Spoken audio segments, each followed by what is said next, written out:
observations of the wellness challenge on the company have been, first and foremost, I think we are starting to see people are actually starting to develop new habits, healthy habits, which is the power of an initiative like this, all done with a sense of healthy competition.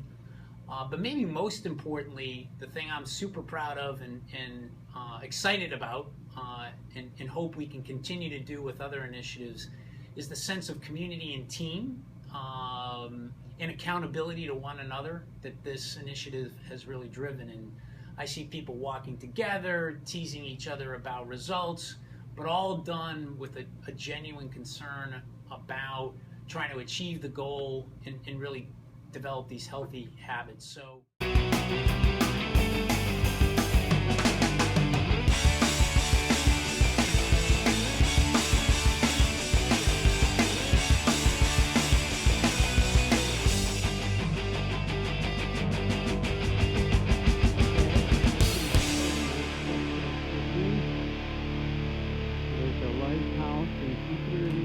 Hello, Team Treadmillers.